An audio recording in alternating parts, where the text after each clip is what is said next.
Award. She's written teleplays, essays, nonfiction, and she wrote the book Remedy for a Broken Angel, and she is an angel. Please welcome Toni Ann Johnson.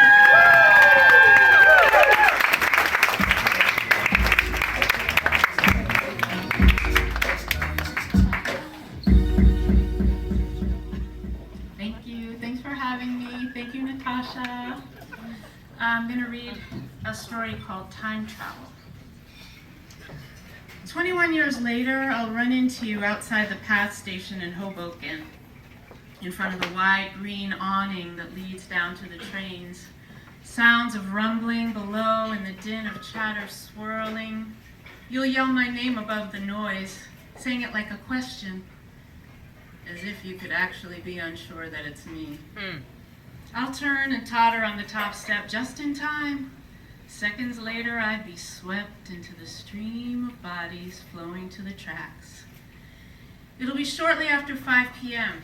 on a late September weekday, humid and sunny, with air that smells of commuters caught in unexpected high heat. Perspiration will roll down my back and leak between the butt cheeks you used to make fun of. I'll squint against the sun and stare at you. You'll smile with closed lips and brown eyes that are gentler than I'll remember. Several seconds will pass before you'll say, "Wow, first time I've ever seen you away from home. Where are you living these days?" "Manhattan," I'll say. "Oh, the big city," you'll say, like it's a truly good thing. I'll nod. I won't ask you anything. I'll look at you and wait. Suits of blue, black, gray, and tan will dodge and whoosh past us in both directions, heels clicking on concrete, huffs and impatient scuffs will be in the way. I'll shield my eyes with one hand and be silent for so long, it'll feel impolite. You'll hold a charcoal gray suit jacket over one shoulder, your white collared shirt bearing sweat marks under the arms. You'll smell of obsession for men. Alluring and more sophisticated than the Old Spice I used to notice at the bus stop during high school when you rarely spoke to me. Your chest will be broad and you'll be slim like me, which will mean something, because 21 years earlier we were chubby 6-year-olds foraging together for ding-dongs and Oreos my mother hid deep in the pantry so we wouldn't overeat. We'd find them and eat them all, and that thrill was a bond we shared. Neither being connoisseurs of Nabisco cookies and Hostess snack cakes, nor being buddies from the time we could crawl, was as strong as the bond you shared with every kid in the neighborhood but me. Someone will bump into you and you'll fall into me and grab my arm before I lose my balance on the top step. "Sorry, you all right?" you'll ask. I'll say, "Fine, thanks," and take my arm back.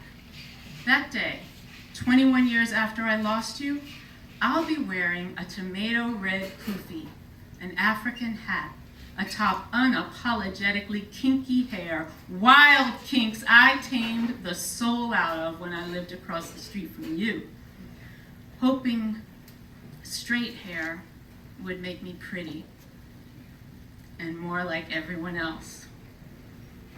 But you called me an ugly, bubble-butted nigger at the bus stop.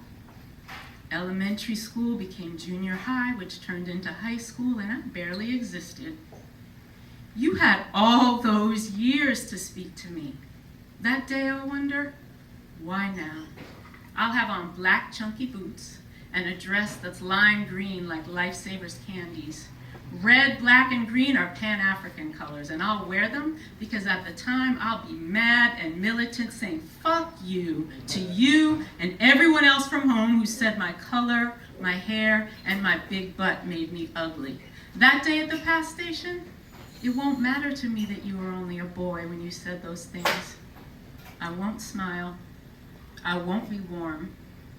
I'll forget any mean things I may have said back at the bus stop. I probably said some, because I will remember how you winced at the mention of your crippled father, fat mom, and port wine-stained birthmark baby sister. My tongue sharpened on figurative and literal sticks and stones hurled at me by neighborhood bullies must have pierced your soft spots sometimes too. Yet you'll look at me that day with a tenderness that insists cruel words never pass between us. Your dark hair will be short, your skin clean shaven, clear, the spots of adolescence healed and faded. Your face will flush and your eyes will brighten the way they used to shine when you were my round-cheeked running buddy.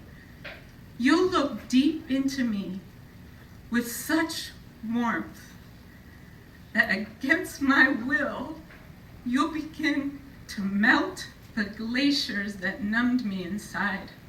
My name, when you say it, will sound like songs from playtimes past.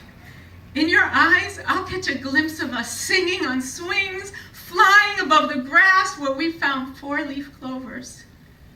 You'll invite me into a little chamber of your heart where you saved us, but I won't go. I won't be ready to remember how to get there. There'll be no mention of what happened between us, or what didn't happen that should have. You'll sing my name again, a young boy's sweetness shining out of your grown man's face, and you'll say, "You were my first best friend." I'll know that you're telling me you're sorry. You didn't mean to hurt me. You were just a kid. I'll nod politely and shrug off your words. I'll carry my bubble butt and my baggage down the stairs, catch my train, and move on with my life. In another 21 years, I'll be middle-aged and softer inside and out. I'll remember how you said my name that day and the way you looked at me with affection. I'll transport myself back to the PATH station in front of the stairs, trains rumbling below, bodies whooshing by, and I'll be kinder to you. I will, because by then, I'll know that love is the only feeling left once enough time has passed. Thank you.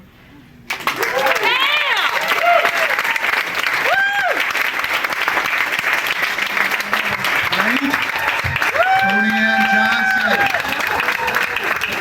Toni, you hear that? You hear that applause? You really touched some people here tonight.